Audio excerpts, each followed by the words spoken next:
Alô, alô, YouTube! Imagina viver em uma das piores ditaduras que esse mundo já viu. Eleições forjadas, censura tão grande que você não sabe nada do que está acontecendo fora do mundo, nem no seu próprio país. Desde a escola, o Estado já vem fazendo lavagem cerebral em você para fazer você acreditar que a sua vida aqui nesse país é o melhor de tudo e que lá fora é horrível. Basicamente, tudo precisa ser autorizado, desde você sair para visitar uma outra cidade. Se você quiser se mudar, precisa de uma autorização. Até o corte de cabelo também tem um catálogo que você precisa seguir. Você não tem eletricidade, ou se tiver, não funciona o dia inteiro. Em alguns lugares, a fome é tanta que tem pessoas que comem até ratos, grama, barro, insetos, casca de árvore para poder sobreviver. E mesmo se a lavagem cerebral não funcionar em você, o medo vai. Porque se você reclamar ou mostrar qualquer sinal de deslealdade, você pode ser executado publicamente, ou pior, ser enviado para um campo de concentração, onde você vai ter que trabalhar como basicamente escravo. Com certeza vai passar por torturas, passar ainda mais fome e viver em condições tão horríveis que vai desejar ter sido executado. Parece até que é ficção, algo do livro 1984, mas não é não. Enquanto você está aqui assistindo esse vídeo, tem pessoas passando por isso agora mesmo. Não é um filme, não é um pesadelo, não é algo do passado, da história aí que a gente aprende. Não, é algo real que está acontecendo agora. Não existe nenhum lugar na Terra que se compara com a Coreia do Norte. Se você estiver assistindo esse vídeo, então provável que não está por lá, nem mesmo como turista. Mas vamos imaginar que algo acontece. Sei lá, você está voando de asa delta lá na Coreia do Sul e um vento te empurra e você cai na Coreia do Norte e fica preso. Ou sei lá, você é reencarnado lá. Uma coisa é certa, você vai querer sair. Impossível não é, mas é muito difícil. Bora descobrir, aqui vão 8 maneiras de fugir da Coreia do Norte.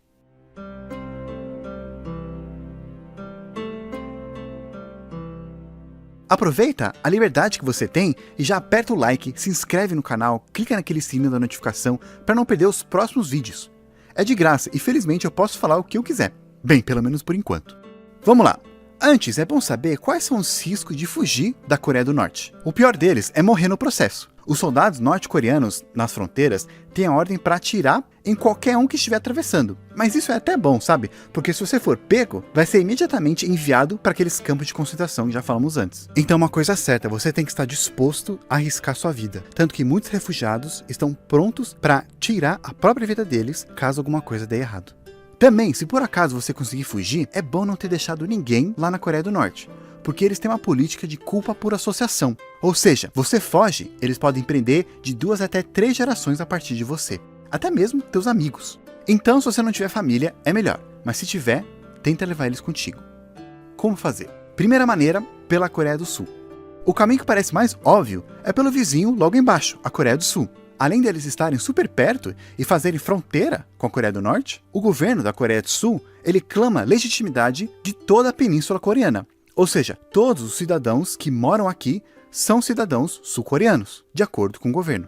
Então, se você é um coreano do Norte e consegue fugir para o Sul, você nem precisa de visto, green card, essas coisas. Você já é, desde que nasceu, um cidadão sul-coreano. Não é à toa que a Coreia do Sul é o destino mais comum dos refugiados do Norte. Porém, para cruzar a fronteira, por aqui não é nada fácil. Na verdade, é um dos caminhos mais difíceis. Alguns dizem que é um dos locais mais perigosos do planeta. Essa linha toda aqui é chamada de zona desmilitarizada. Tecnicamente, a guerra entre a Coreia do Norte e Sul sobre o domínio da península não acabou até hoje. Nenhum tratado de paz foi assinado, somente um cessar-fogo. E os dois países clamam que o outro não existe e que os líderes lá governam ilegalmente metade do país, e nenhum reconhece a legitimidade do outro. Então aqui na fronteira foi a área de cessar-fogo, e os dois países prometeram ficar 4 km atrás da linha da fronteira. São 250 km, com a maior parte cercado por cercas elétricas, mais de 20 milhões de minas explosivas enterradas e mais de 2.000 soldados em cada lado, com metade deles prontos para atirar em você sem questionar. Então atravessar aqui é suicida, mas tem gente tão desesperada que tenta. Você vai ter mais chances se for um soldado, que já conhece a área aqui e também pode estar trabalhando e aí saber uma brecha e fugir. Como esse cara aqui, que veio correndo de carro, mas ele acabou batendo, saiu a pé correndo no meio de tiros e conseguiu atravessar a fronteira, se escondendo lá. Ele acabou levando 5 tiros e perdeu quase metade do seu sangue. Mas, felizmente, ele sobreviveu e hoje ele mora na Coreia do Sul. Número 2, pelo mar. Por terra é difícil, então talvez você queira tentar pelo mar, seja do lado leste ou oeste. Esse lado aqui é mais fácil de navegar, o mar é mais tranquilo, mas o governo sabe disso, e então eles põem muita patrulha, especialmente perto da costa. Talvez dê para você tentar ir mais longe, mar adentro, para evitar as patrulhas, mas é bem mais perigoso. Lembra, você é pobre e provável que esteja fugindo de um barquinho ruim, sem muito conhecimento de como navegar em mar aberto. Tem gente que tentou até ir nadando ou boiando em pneus, e muitos se afogaram nesse processo, ou foram pegos pela patrulha, e somente pouquíssimos milagrosamente conseguiram. Se você for tentar pelo outro lado, é pior, porque o mar é mais bravo. Se você tiver alguma sorte, talvez você acabe até no Japão. E isso acontecendo, eles vão te acolher e mandar para a Coreia do Sul. Mas é muito difícil. Até hoje somente tem 3 casos confirmados de pessoas que conseguiram.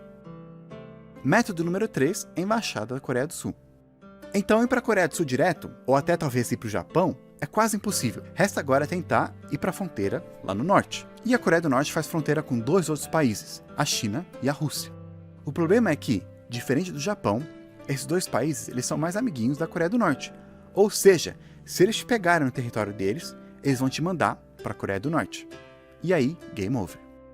Então, muitos que tentam atravessar pela fronteira aqui no norte, eles têm que se esconder da polícia e tentar chegar em alguma embaixada da Coreia do Sul, onde, uma vez lá, como lá dentro é um pedacinho da Coreia do Sul, eles então te enviam de volta para a Coreia do Sul. Na Rússia, a embaixada mais perto fica em Vladivostok, mas é quase impossível chegar lá. Além da fronteira ser bem pequena, somente esse pedacinho aqui, o caminho até Vladivostok tem guardas que podem facilmente te reconhecer, especialmente por você não ser russo e não falar nada do idioma. Então qualquer refugiado que tenta ir por lá, basicamente está carregando uma placa escrito "Sou norte-coreano, me pegue". A outra opção é ir pela China, que é a fronteira bem maior, e a embaixada sul-coreana mais perto fica mais ou menos 200 km da fronteira. Os rios Yalu e Tumen são os que marcam essa divisa, então para chegar lá você tem que atravessar eles. No verão, talvez seja um pouquinho mais fácil porque o rio está mais raso, e no inverno, grande parte do rio congela, podendo atravessar a pé. O problema é que também tem guardas prontos para atirar em você. Felizmente, a segurança lá na fronteira norte é bem menor do que no sul. Talvez você também ainda consiga subornar algum guarda para ele fingir que não te viu atravessando. Por isso que atravessar por aqui é um destino bem mais comum da maioria dos refugiados. Chegando na China, como eu falei, você vai ter que se esconder. A polícia chinesa já está esperta e constantemente procurando refugiados norte-coreanos. Alguns já até conseguiram chegar na embaixada da Coreia do Sul, mas a polícia chinesa está esperta, então eles fazem um policiamento mais pesado em volta da embaixada. Também mesmo você conseguindo entrar na embaixada, depois você vai ter que sair para poder pegar um voo e ir para a Coreia do Sul, arriscando a polícia chinesa ir atrás de você de novo. Na China, também as condições são bem difíceis. Tem alguns norte-coreanos naturalizados que vivem lá e estão dispostos a ajudar, mas não é barato não. Você não pode trabalhar legalmente.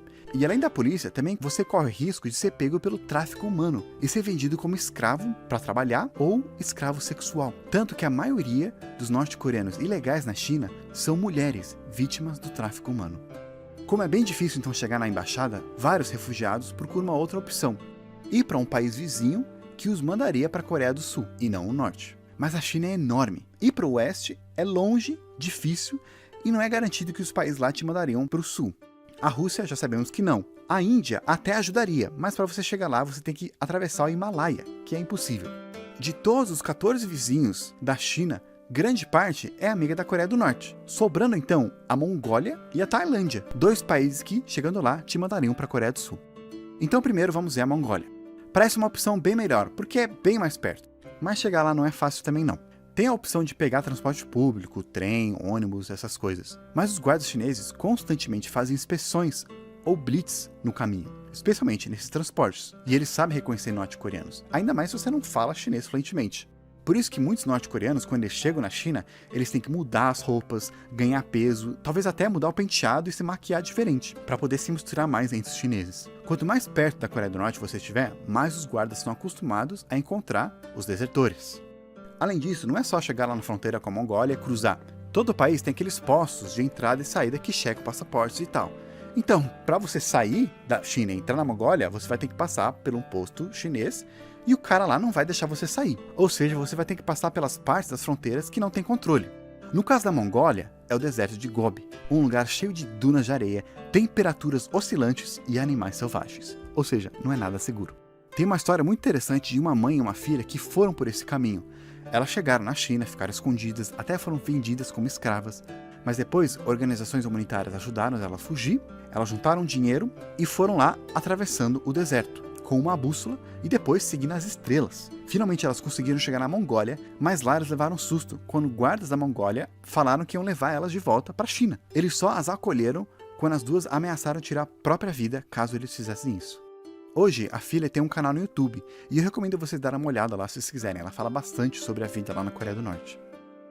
Número 5. O caminho pela Tailândia. O próximo país mais perto que deporta refugiados para a Coreia do Sul é a Tailândia. Mas, como vocês podem ver, é bem longe, mais de 3.000 quilômetros. Seria como andar de São Paulo até Roraima.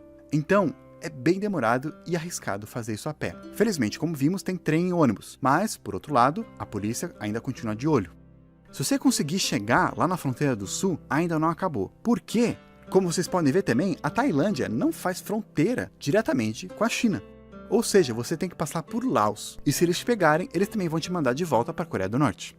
Por isso, muitos fazem um caminho mais difícil, passando aqui por Laos, atravessando uma floresta densa, subindo morros e por fim atravessando um rio. Chegando lá, é só se entregar para a polícia tailandesa que eles te mandam para a Coreia do Sul. Número 6. Indo para o Ocidente. Muitos coreanos talvez escolham não ir para a Coreia do Sul e sim para o Ocidente. Tem alguns motivos que os levam a tomar essa decisão, mas para chegar lá é ainda mais longe. O bom é que tem muitas ONGs e programas que ajudam refugiados a sair da China e chegar em algum lugar no Ocidente. Hoje tem cerca de 1.000 a 2.000 refugiados norte-coreanos lá na Europa. E tem em torno de 200 lá nos Estados Unidos, que também é uma opção boa, mas para chegar lá tem uma papelada enorme e pode demorar anos.